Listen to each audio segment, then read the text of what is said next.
Good afternoon, ladies and gentlemen. This is your captain speaking. We are currently parked at Gate 243 here at London Heathrow Airport. Our Lufthansa Airbus A380 is presently in a cold and dark state, with all systems powered down following its last flight. As you can see, the aircraft is completely powered down. The flight deck is in a full, cold, and dark state.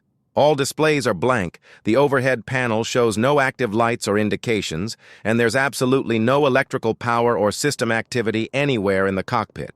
This is exactly how the aircraft looks before any power source is connected.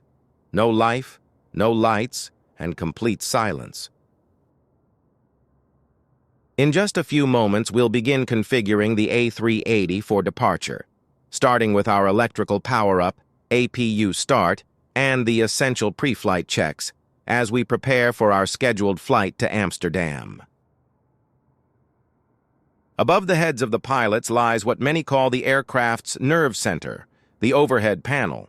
While the primary flying is done through the side sticks and displays, this panel is where the pilots manage the complex systems that keep this giant in the sky. We are now ready to configure the overhead panel step by step, bringing this aircraft from cold and dark to fully powered and ready for engine start. Let's begin at the center panel from the top and bring this giant to life. Just below the fuel section, you will find battery controls. There are 4 of them: BAT1, BAT2, BAT ESS, and BAT APU. We'll start by switching on all 4 battery units. BAT1 and BAT2, our main DC battery supplies. BAT ESS, the essential battery powering critical avionics and safety equipment. BAT APU, which provides the electrical power needed to start the APU later on. With all batteries on, we have a stable foundation of standby power ready to support the aircraft systems. Turn each one on and watch the aircraft begin to wake up. BAT1 and BAT2 are your main batteries. They provide power to the essential aircraft systems when external or APU power isn't available. If external power is available at the gate, you'll see XT Power Avail lights come on. Press the EXT power buttons to connect ground power. This gives the aircraft clean, stable power without burning fuel. The screens and overhead systems begin to come alive. If external power is not available, or once we're ready to transition to internal power, we'll start the APU. The APU provides both electrical power and bleed air, allowing us to operate the aircraft independently and prepare the engines for start. With electrical power now established, we'll move one step higher to the fuel control panel, located directly above the electrical section in the center of the overhead. The center and trim tank pumps handle cross-feed and balance fuel between the wings, while the inner and outer pumps supply the engines directly. Turn on all the pumps and verify that no amber fault lights are showing. That means the system is pressurized and ready for engine start later on.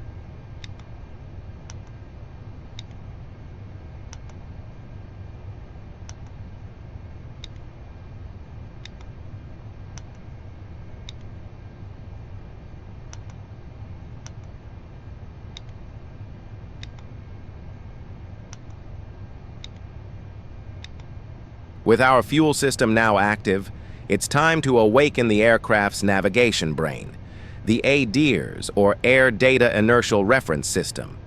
Look to the top left corner of the overhead panel. You'll find 3 rotary selectors labeled IR1, IR2, and IR3. These control the 3 independent inertial reference systems that calculate the aircraft's position, attitude, and movement through space. Turn each switch from off to nav, one by one, starting from IR1, then IR2, and finally IR3. As you do, you'll see the A-line lights illuminate. That means the IRS units are starting their alignment process. These control the 3 independent inertial reference systems that calculate the aircraft's position, attitude, and movement through space. On the external lights panel, we begin by switching on navigation and logo lights to make the aircraft visible while at the gate.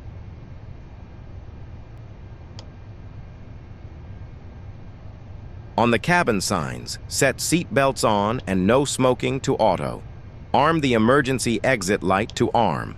This ensures the exit lights come on automatically if we lose power. All right, the overhead panel is set. All the vital systems, electrical, fuel, pressurization, and hydraulics are configured and cross-checked. The aircraft is powered up and ready to accept its load. Now, shifting from the physical switches to the digital brain of the aircraft, we will open the electronic flight bag, EFB. Let's open EFB, the electronic flight bag, on the captain's side. This is where we configure the aircraft weight, fuel, passengers, and balance before programming the flight computers. Tap the EFB icon on the side window mount.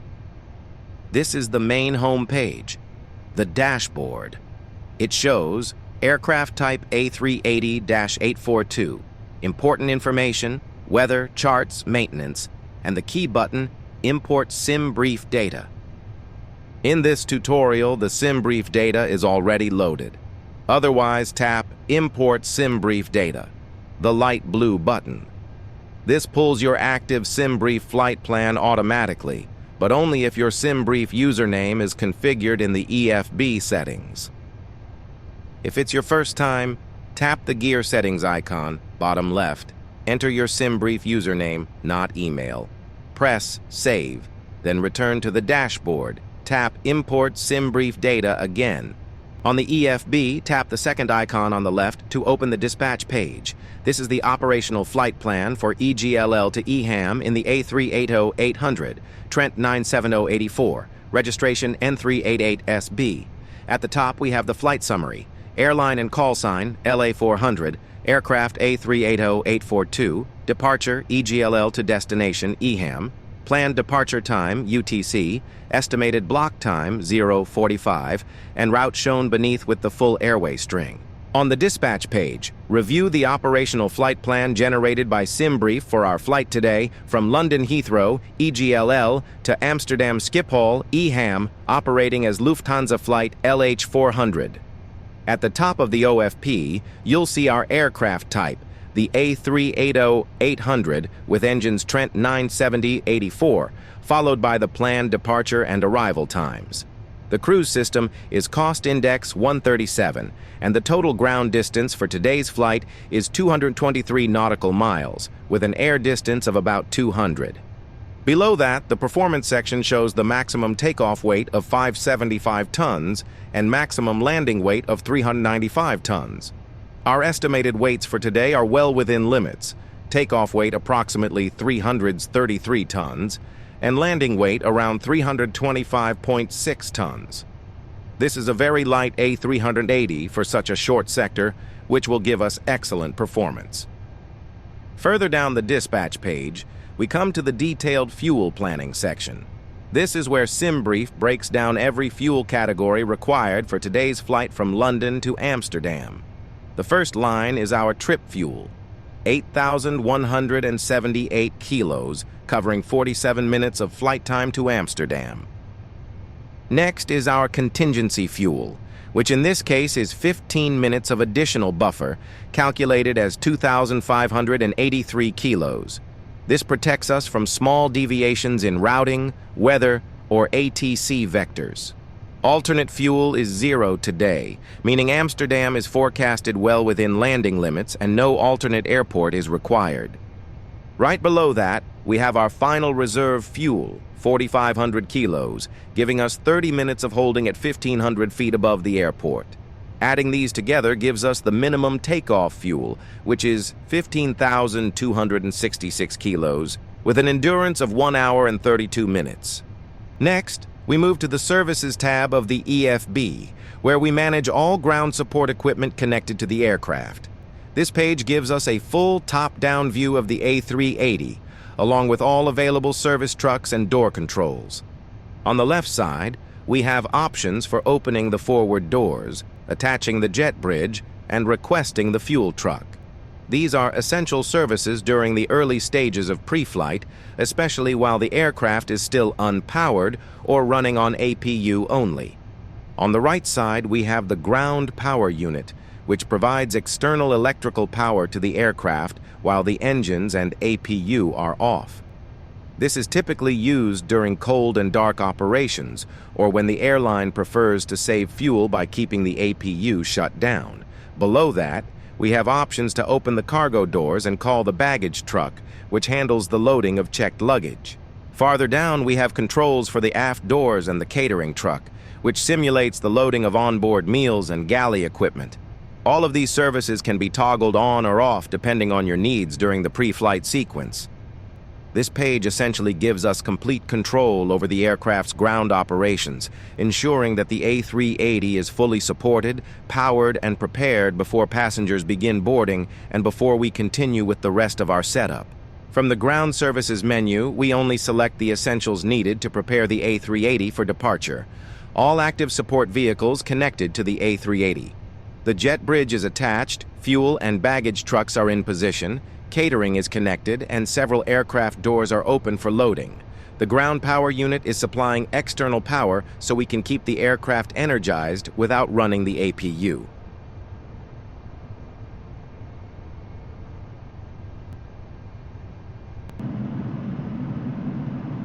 Here at Gate 243, the Lufthansa A380 rests in the golden light of the ramp. The jet bridge is connected, ready to welcome passengers on board.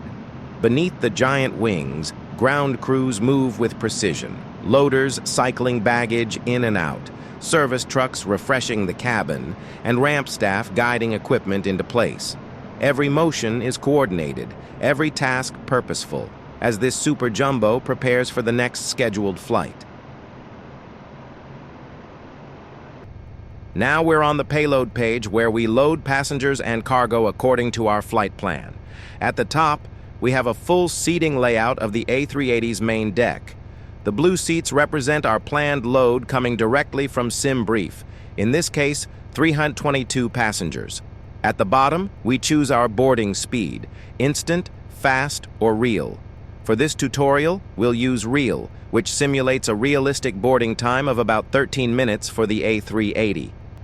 Once boarding begins, the aircraft will automatically load passengers and cargo, update our center of gravity, and prepare the aircraft for final fuel checks before pushback.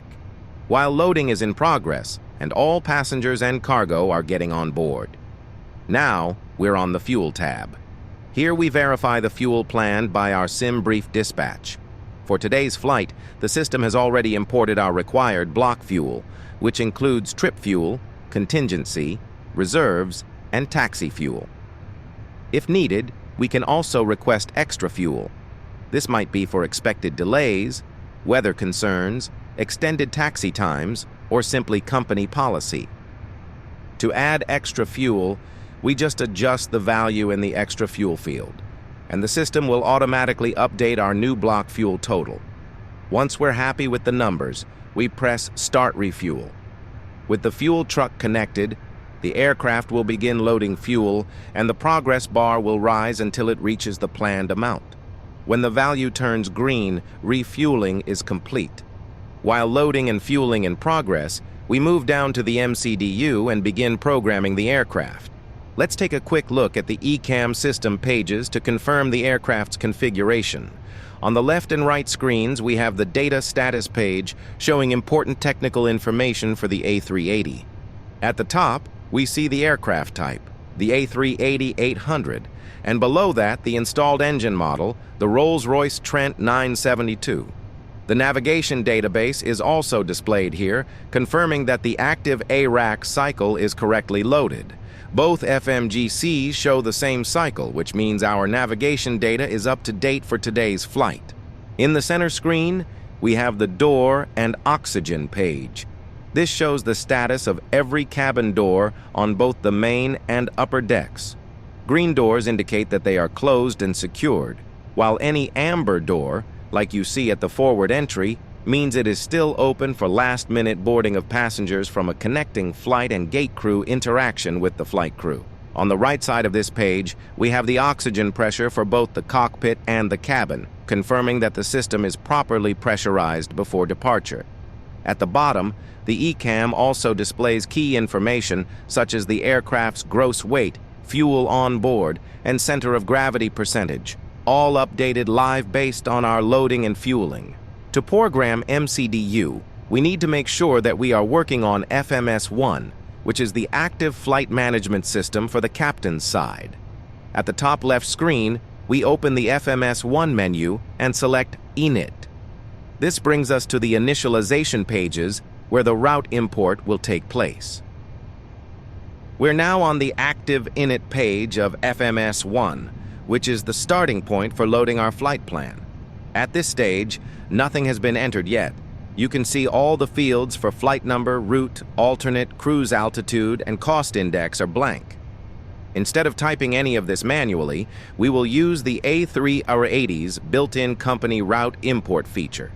On the right side of the screen, the option CPNY FPLN request is available. This is how the aircraft connects to our SimBrief OFP and automatically loads the entire flight plan. On the right side, we press CPNY FPLN request. The aircraft now connects to our SimBrief account and automatically downloads the full operational flight plan for today's flight from London Heathrow to Amsterdam. Here we can see that the company flight plan has been successfully received from SimBrief. At the top right, the message "Received CPNY FPLN" confirms the import was successful. Along the bottom of the screen, the MCDU also displays "Company FPLN received waiting for insertion." This means the flight plan is now loaded into memory, but not yet activated in the FMS. The next step is to review the imported routing and then press Insert to load it into the active flight plan. Only after insertion will the aircraft display the full route on the ND and allow us to continue with departure and performance setup. Now that our SimBrief flight plan has been inserted, you'll notice that the Init page is automatically populated with the key operational information for today's flight. The flight number LH400 is displayed at the top, and the from/to fields are correctly set from EGLL to EHAM. Since this is a short sector, no alternate airport has been assigned, which is why the ALTN field shows none, matching our dispatch release. Our planned cruise level is FL290, cruise temperature is shown, and the cost index is set to CI 137. The tropopause height has also been filled in by the system, providing accurate atmospheric data for the flight. The tropopause altitude, where the temperature stops dropping as you climb. We usually leave it at the default, around 36,000 feet. Everything on this page is now initialized correctly. The key takeaway is that we didn't have to manually enter any of this. The aircraft pulled it directly from SimBrief, ensuring our flight plan and performance data match the dispatch perfectly. From the Init page, when we select IRS, we are taken to the IRS position page. This screen shows the alignment status and the exact position the aircraft is using for navigation. At the top of the page, we can see the message IRS aligned on GPS position, indicating that all three IRS systems have fully aligned and are now synchronized with the GPS reference position. This ensures the aircraft has a highly accurate starting point for navigation. Below that, we see IRS-1, IRS-2, and IRS-3, each showing a status of nav, confirming that all three inertial reference units are active and functioning correctly. In the lower section, the current aircraft position is displayed in latitude and longitude, and because we are parked at the gate, the ground speed reads 0. Track, heading, magnetic variation, and wind data are also presented, providing a detailed snapshot of the aircraft's navigation sensors. We see the IRS has aligned properly and is ready for flight. With all three systems in nav and correctly synced to the GPS position, we can now return to the MCDU and continue with our flight plan setup. On the Init page, select the Fuel and Load prompt. This opens the Fuel and Load page inside the MCDU, where we need to manually enter three values: the 0 fuel weight, the 0 fuel weight center of gravity, and the block fuel. All of this information comes from the EFB. Open the Payload and Fuel page on the EFB and note the ZFW, the ZFWCG, and the block fuel shown in the Sim Brief Import section. Now return to the MCDU and manually insert the ZFW, the ZFWCG, and the block fuel values into their respective fields on the Fuel and Load page.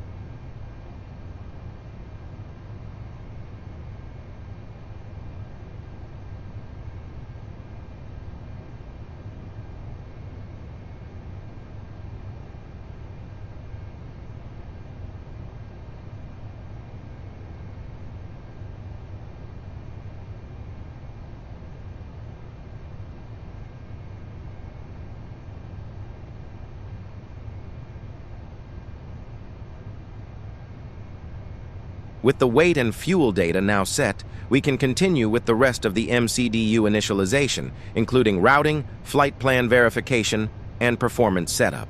Once we've entered the zero fuel weight, the center of gravity, and the block fuel into the fuel and load page of the MCDU, our weight and balance setup is complete. At the bottom left of the screen, select Return. This brings us back to the main Init page, where we can continue with the remainder of the aircraft initialization. The next step is to set up our takeoff performance. Select the TOPerf option from the lower menu.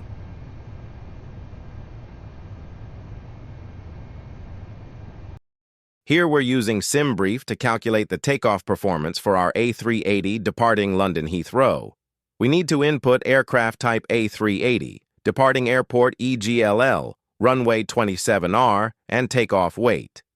Based on the given information, SimBrief will automatically fill in the information for the runway length and the current weather, including the 11-knot headwind, 7-degree temperature, and QNH 29.41. Based on these conditions, it recommends flaps 1, flex thrust, and an assumed temperature of 64 degrees. After carefully reviewing the information, hit Calculate. It then generates our takeoff speeds. V1 is 140, VR is 142, and V2 is 148 knots listed on the right. These values give us safe performance with more than 1,000 feet of runway stop margin remaining. We'll now enter values of V1, VR, V2, the flap and flex settings into the MCDU takeoff page. We'll use slightly rounded speeds, V1 141, VR 143, and V2 148, giving us a cleaner and more stable takeoff performance while staying fully within Airbus limits.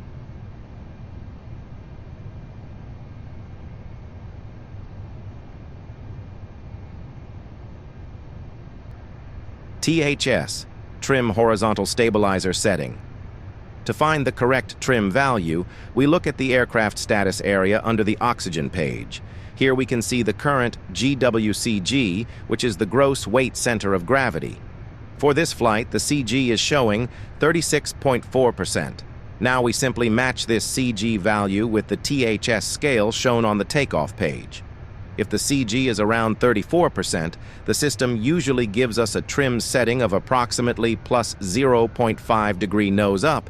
Enter the value here.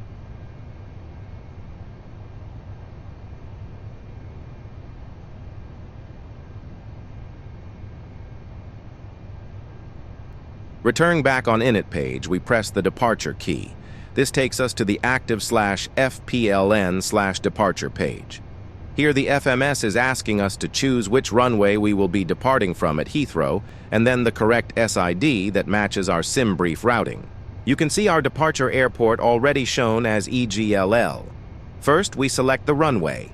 For this flight, we will be departing from runway 27R, so we select that from the list.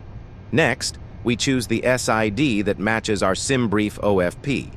Our route uses the BPK7F standard instrument departure, so we select SID, BPK7F, and if needed, we also apply the matching transition. After required inputs are fed, we select TMPY FPLN and then click on Insert TMP on the FPLN page. Once we insert the temporary route, the flight plan becomes active, and now you'll see it displayed in green, which confirms the FMS is using it for navigation. The system now automatically fills in predicted speeds, altitudes, estimated times, and top-of-climb information. Each waypoint is shown along with its track, constraints, and estimated level-off points.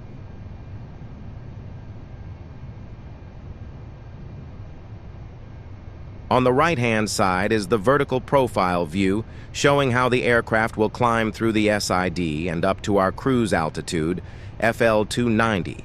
To continue programming, we scroll all the way down to the bottom, and we reach the destination airport, EHAM. This allows us to set up our arrival runway and star. We select EHAM at the bottom of the FPLN. That brings us into the arrival menu. Initially, everything here is blank. No runway, no star, and no transition are selected yet. This is the clean starting point where we will now program our arrival into Amsterdam. Choose runway 27, ILS 27 approach.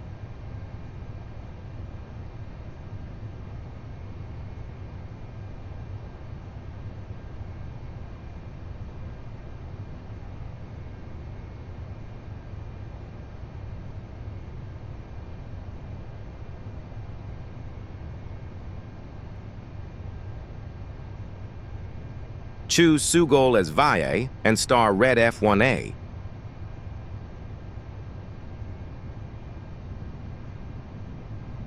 There is no transition.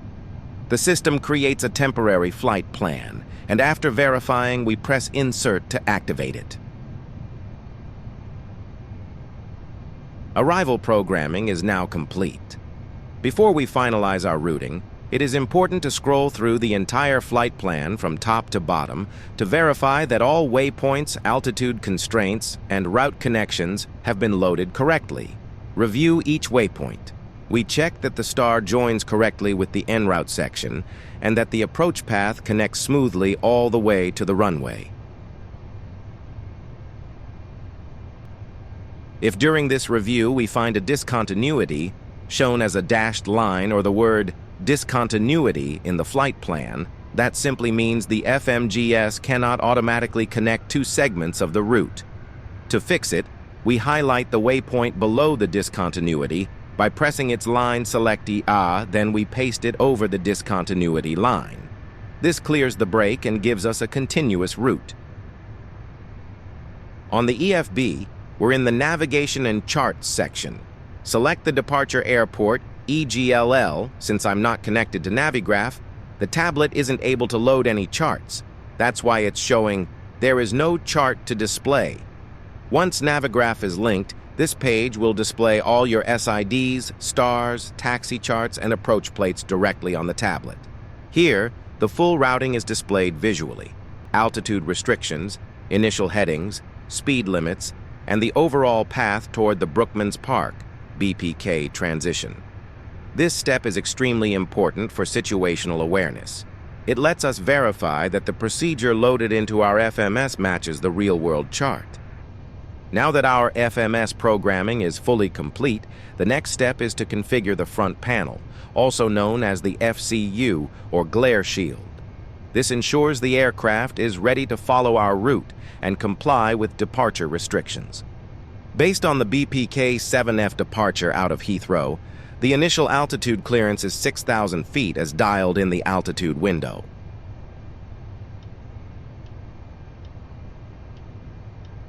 The flight directors provide the guidance bars for our takeoff roll and initial climb. Turn that on. We now verify that our speed, heading, and altitude are all in managed mode, shown by the small dot. The QNH, local barometric pressure, is set provided by ATC or shown on the meter. QNH ensures that our altimeter displays the correct altitude above sea level for the airport we're departing from. To verify altitude and speed constraints along our departure route, the CSTR is pressed on the glare shield. Once CSTR is enabled, the constraints will appear directly on the navigation display, usually next to each waypoint on the route line. The ND is currently in Plan ARC ground mode, showing taxiways, runways, stands, and airport layout. Our aircraft position is shown by the magenta aircraft symbol, and the selected runway 27R is visible on the right side. This map helps us maintain situational awareness during taxi, especially at large airports like Heathrow.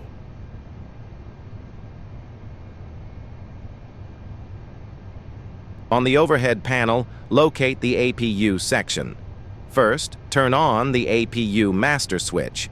This energizes the APU systems and begins the initialization process. You'll see the APU indications come alive. After a few seconds, press the APU Start Push button, and the APU will begin its spool-up sequence. The APU is running normally with stable N1, N2, and EGT indications. APU bleed air is on, providing pneumatic air for air conditioning and engine start. The flap open message is normal during APU operation. With the APU stabilized, the aircraft is now ready for engine start. Now that the APU is up and running and supplying the aircraft with electrical power, on the EFB, return to the Ground Services tab. Disconnect the ground power unit, since the APU is now providing power. Retract the jet bridge or stairs, depending on what was connected, and close all the doors. Now that all ground services are disconnected, we move to the Pushback tab on the EFB. Before anything else, verify that the parking brake is on. This keeps the aircraft secured during setup. Next, turn the pushback system on using the red toggle switch. This activates the pushback interface. Once the system is enabled, click Call Tug to request the pushback vehicle. The tug will approach and connect to the aircraft's nose gear. At this stage, we are fully set up for pushback. With the tug now connected and ready, we can begin the pushback sequence. First, double-check that the pushback direction is set correctly, either straight back or with left or right steering depending on your taxi route.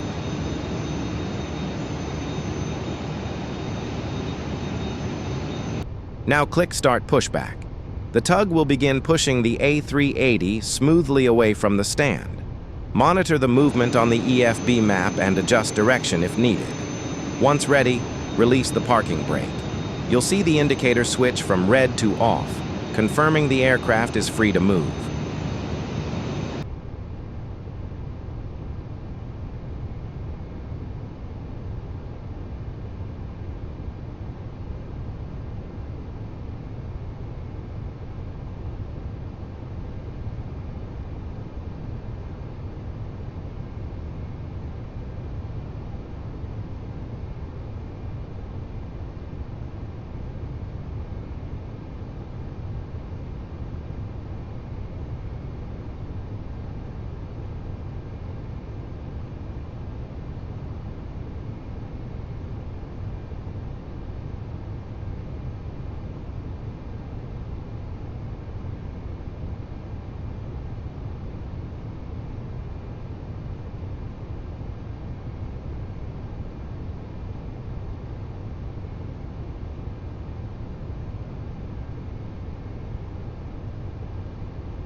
Pushback is now complete, and as you can see, the aircraft has been positioned onto the taxiway center line. Go ahead and apply the parking brake to secure the A380 in place. Once the brake is set, select Disconnect Tug on the EFB. The ground crew will confirm the disconnect, remove all equipment, and give you a clear hand signal indicating you are free to taxi.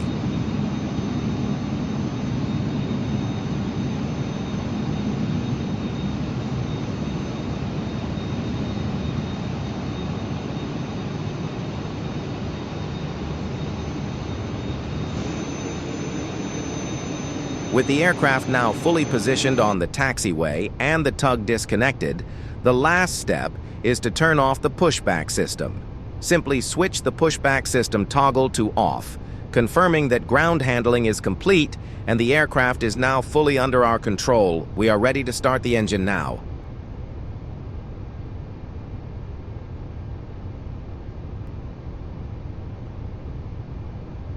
Now we move to the engine start selector and rotate it from norm to IGN start.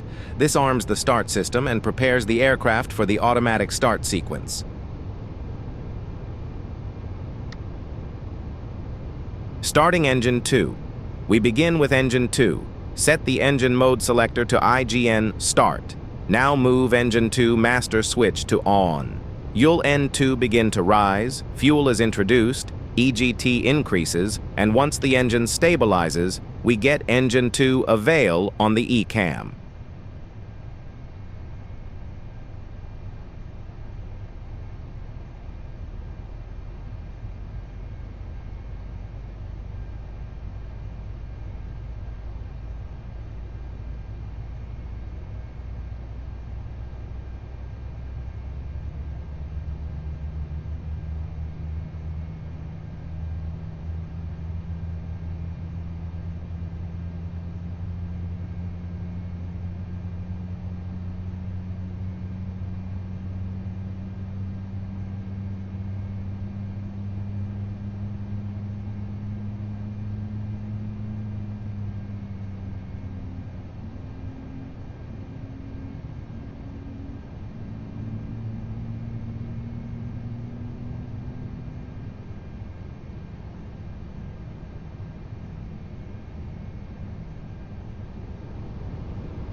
Next is engine 1, the left inboard engine. Move the engine 1 master switch to on, and again monitor the spool up. When the engine stabilizes, we confirm engine 1 avail.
With both inboard engines running, we continue with engine 3 on the right side.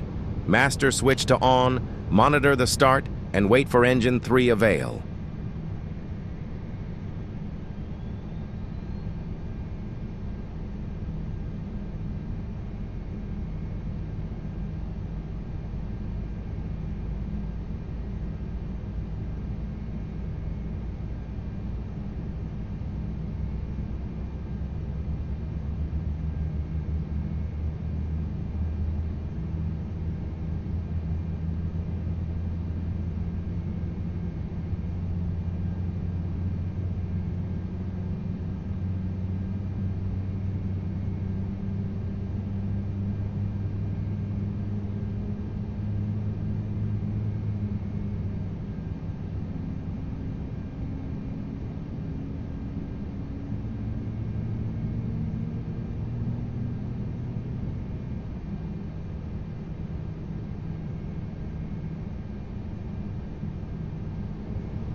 Finally, we start engine 4, the right outboard engine. Master switch to on, and once stabilized, we confirm engine 4 avail. Now all 4 engines are running.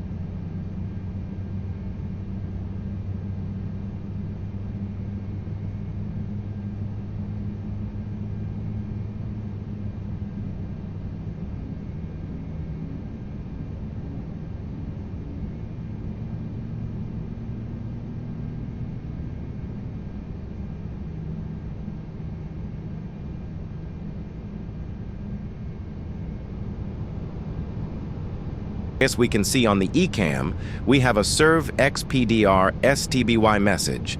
This means the surveillance system, our transponder and TCAS, has not been configured yet. To fix this, we open the MCDU and select the Serve page. From here, we simply press Default Settings.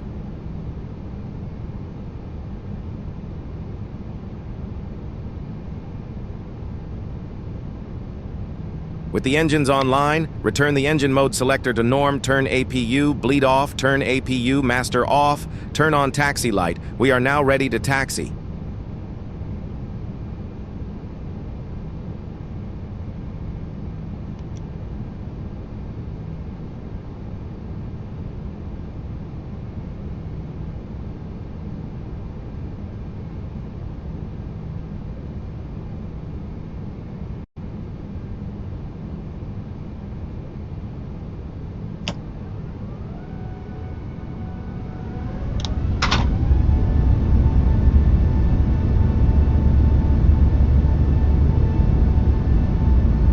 Set the flaps for departure. Arm the spoiler. Perform a flight controls check.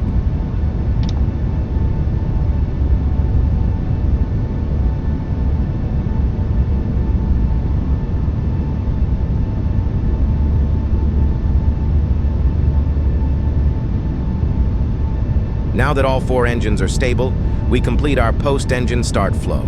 Ignition back to normal, APU off, hydraulics pressurized, and air conditioning systems automatically stabilize. We now check our flight controls, full free movement, then set flaps for takeoff, arm the spoilers, select RTO on the auto brake panel, and set our takeoff trim. With exterior lights configured and the flight deck ready, we are clear to taxi.